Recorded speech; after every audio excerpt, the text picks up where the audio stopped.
Hello. Hello! I will be playing The Binding of Isaac now. I thought this would be a really boring game, but then I decided I am another retard and never make good decisions, so we should definitely play this game. Because it would be fun, and I should not just my first decision. Anyway, this will be kind of like a walkthrough, I guess. Okay, and I will just be going through this game. And the way this game works. You start off with one bomb, WASD to walk around, I will tell you next in a minute. Up, down, left, right keys. Up key, down key, left key, right key.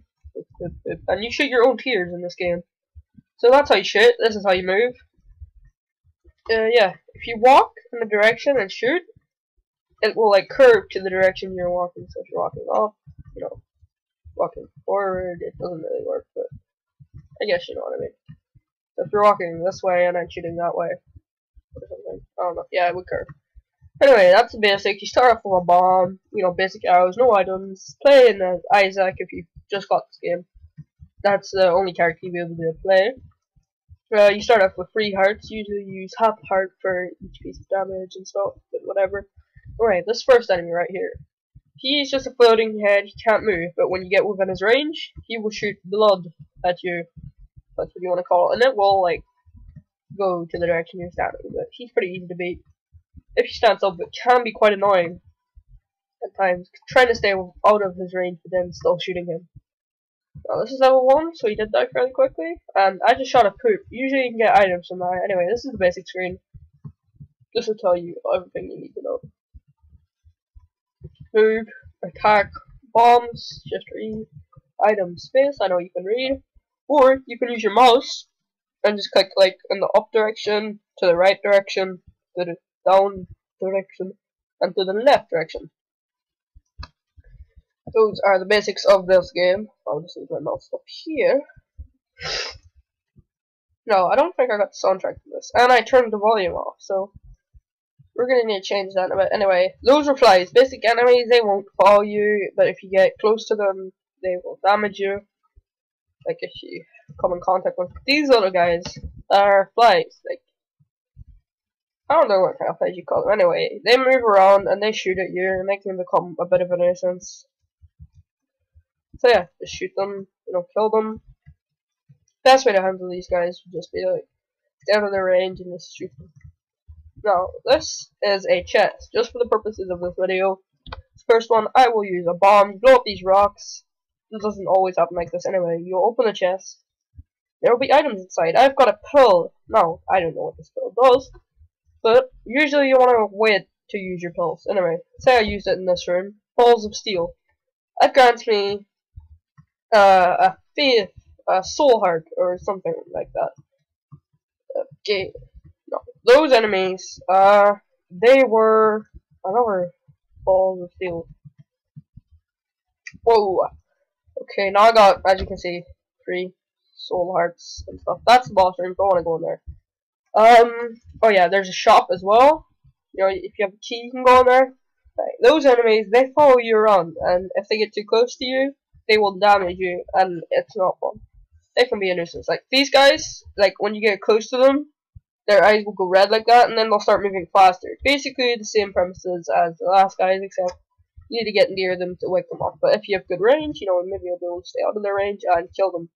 That's a troll bomb. They may drop instead of items in a room. Can be useful if you were to hit them with your tears, bounce them into the way, say, a rock, etc., etc. It would be quite helpful because this would blow up the rock for you without you having to waste a bomb, and you know, you'll get whatever items are. Anyway, look, more enemies. You know, don't, whatever you do, really try and not get yourself cornered in this game. It can be quite a painful process to get out of that. Anyway, another thing with these enemies is there's a chance, I don't know if it's for definite, but there's a chance that they will lose their heads, and this means they will not target you, they'll move slightly slower, and they will just waltz around. Just do nothing, you walk into them, they'll damage you. They can be annoying as well, because they move so sporadically, you can't really judge where they're going. Or they can turn into blood bombs or something. Anyway, these enemies, like, I don't know, they're like pajamas or some shit. Basically, a headless guy. They can jump over pretty much anything. They will kind of come towards you. I guess they'll work their way towards you, but they're quite, their movements are really hard to tell, so they'll be quite hard to beat. You know, this is a situation where if I had saved my bomb, could have put a bomb here, got in there, took 2 bombs, getting 1 extra bomb, and taking one of those nickels, which is like a penny, which we haven't came across yet, but it's very nice. Never had this item before, because I am not an expert for this game, so yeah. This item, it allows me to place a bomb in a place of my choosing. Can't remember what that was called, I'm so bad anyway.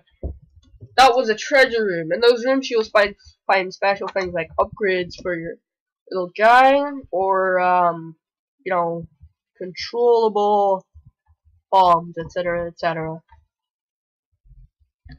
This is the boss room. Now this is Larry Jr. He can be fairly easy, but he moves quite I forget these words anyway.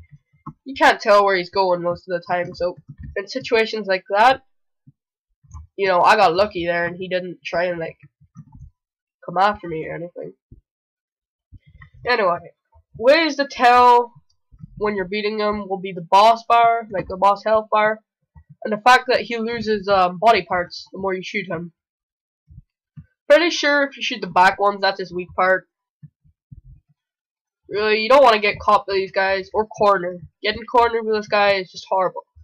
Then he moves around and he poops out that stuff, which can get in your way.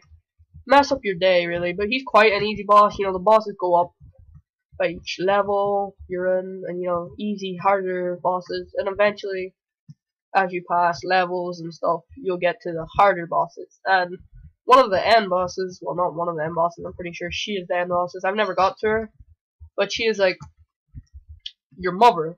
And if you watch the intro to this game, which I couldn't show you just because of some derpy shit that I couldn't figure out, yeah, it just shows you she abandoned you, you're locked in a basement. Well, you jumped into the basement because she was like crazy or some shit. She thought God was telling her to, you know, kill you and stuff.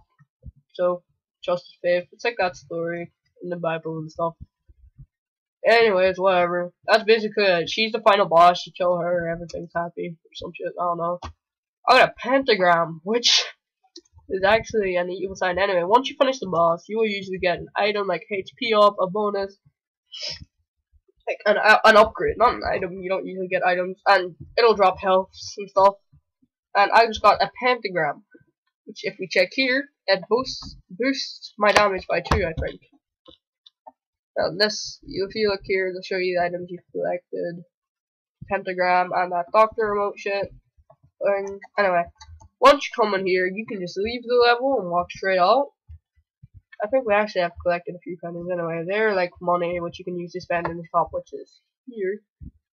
Let's use the shop. We're actually running out of time, so I think now would be a good time to end the video. Now that I've showed you the basics. Next video I'll probably starting another Let's Play while I actually play seriously. Or I could show you some more, continue on from this. Anyway, this is the shop. You use a key to get in most of the time. This is the shopkeeper. Yep. Give him some hunks. If you like some, poke him with your horn up the ass.